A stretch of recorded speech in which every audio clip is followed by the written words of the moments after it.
back with part 2 of class 9. I want to talk a little bit about getting the derivatives, getting the deflection equations, all right?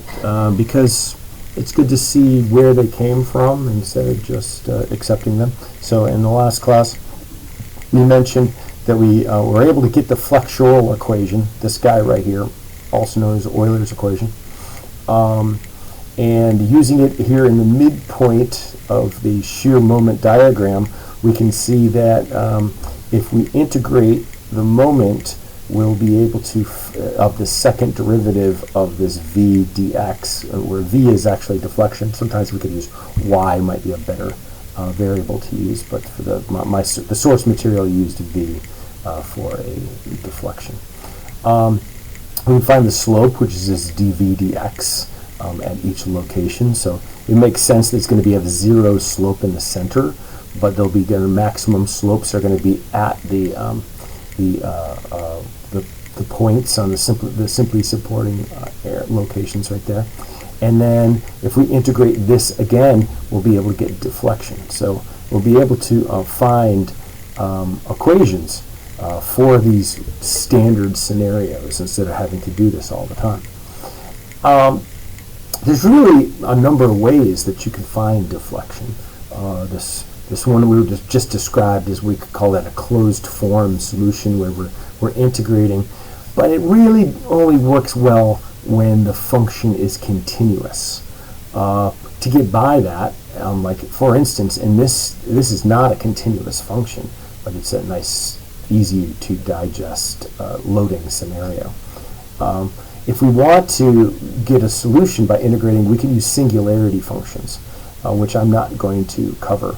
But it's not an impossible thing. It's just an actual, just a little technique to like, you can think of singularity functions as like an on-off switch that allows you to like integrate up to a point and then integrate the rest, and then the thing just goes away. So now you can get a solution to it.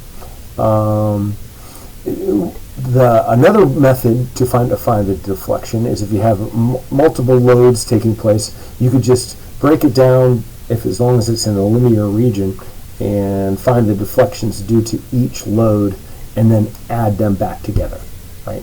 And that's my preferred way of calculating deflections by hand. There's other ways, right? So one method is the moment area method, and that uses the shear and moment diagram to come up with the moments, to come up with the deflections.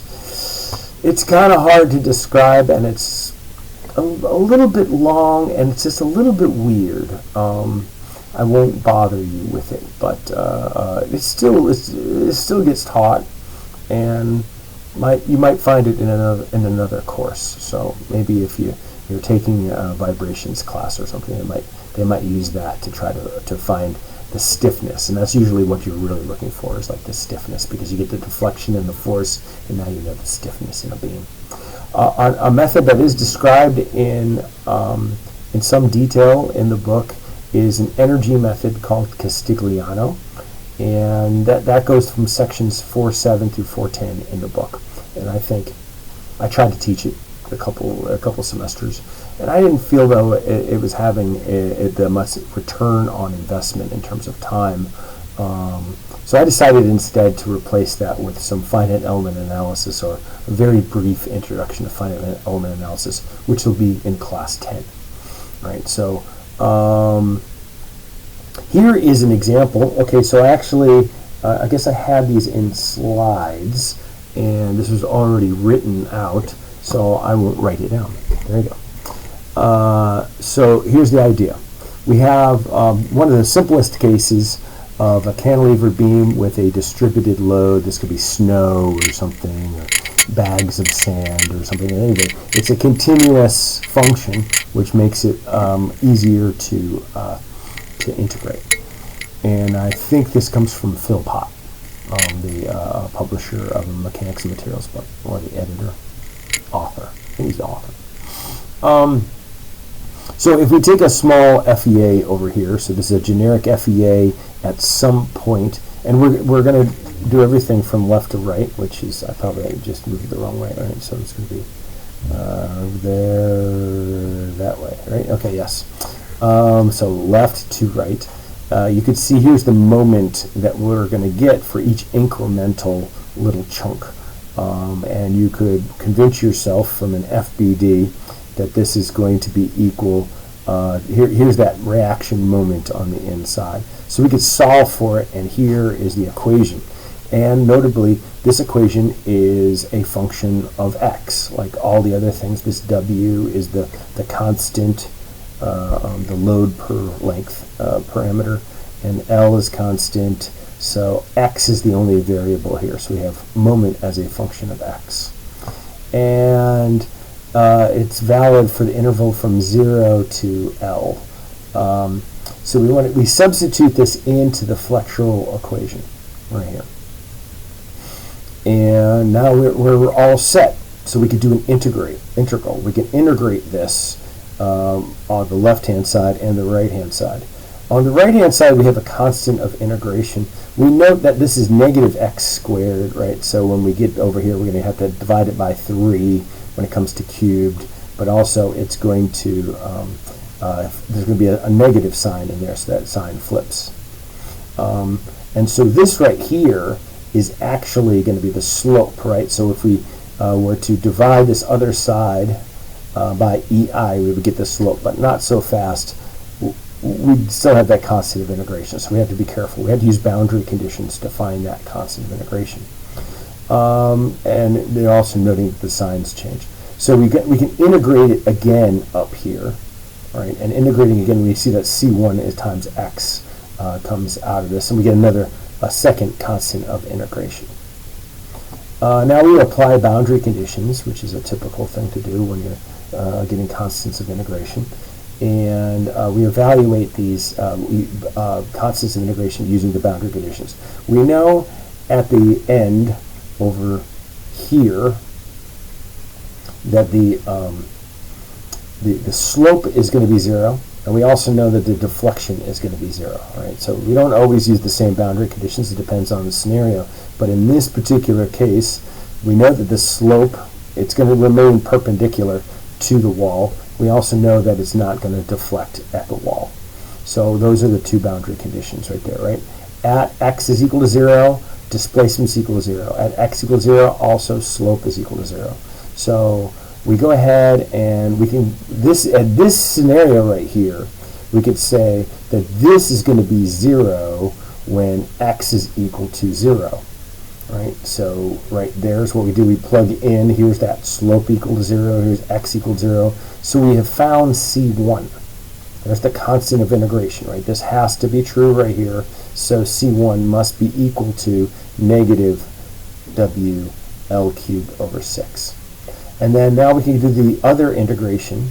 Right, so the other boundary condition. Now that we know C1, right, we could plug that back into this thing, and also apply the other boundary condition that the displacement at x equals 0 has to be equal to 0. So here's that equation. Here's us plugging that in. Here is V, it could be y if we wanted to. The deflection is equal to 0, and x equal to 0, and also we note that x right here is also 0, so that actually gets rid of this. And we can find C2. So now we have an equation right here. We can plug these back in, and we can divide through and simplify, and we can say that V is equal to negative WX squared over 24EI, 6L squared minus 4LX plus X squared. And also, we could also, if we wanted to, we could just take the derivative of this with respect to x, or we could plug the things back in. But mostly for us, we'll probably just want to take the derivative of this, because we're going to accept a lot of the other equations, right? A lot of the other equations, because now we've seen one done. Now we can go ahead and look in the back of the book and say, I believe these, someone has taken the time to carefully come up with these deflection equations. But they didn't just come from anywhere. It's just an integration of the loads, and as you've seen here. I plugged some numbers in there and then graphed what these things look like, by the way.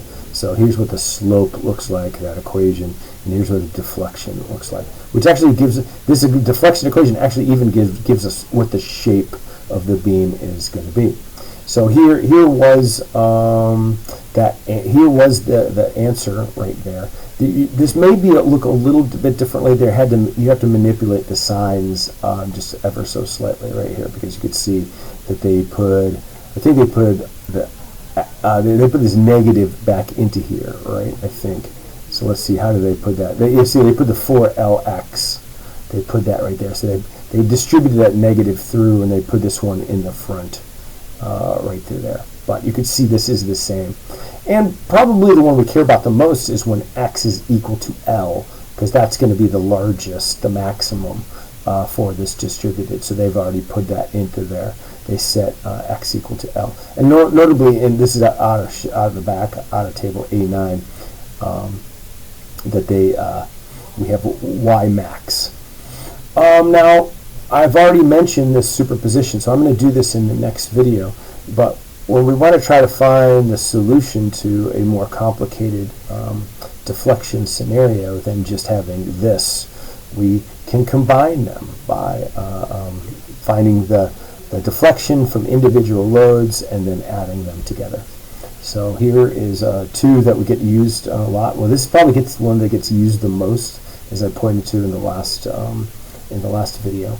And you can see that in this case, you have to use two separate equations. One of the equations is going to be the deflection anywhere between A and B. Remember this, the X is a variable, right? Everything else is a constant through there. Or if you want to get the deflection somewhere between B and C, you would plug into this right in here. So also something I wanted to point out is that there's many more in Rourke's. This should say formulas right in there. Rourke's formulas for stress and strain. I guess the editors, at least in 2002, became Young and Budynas. But here's like an excerpt from that, and you can see that they have a lot more scenarios exist than what's covered in Shigley. I think the one that might be the most easily compared is having a single force in the center right there. And they present it in kind of a different way. And notably, in Shigley, they don't give you the theta, right? But if you want theta, you just take the derivative of this with respect to x, which I think I already said, but I'm repeating myself. So like in the next video, I think I'll do a superposition example. So let's call that one a day. It's long enough, yes.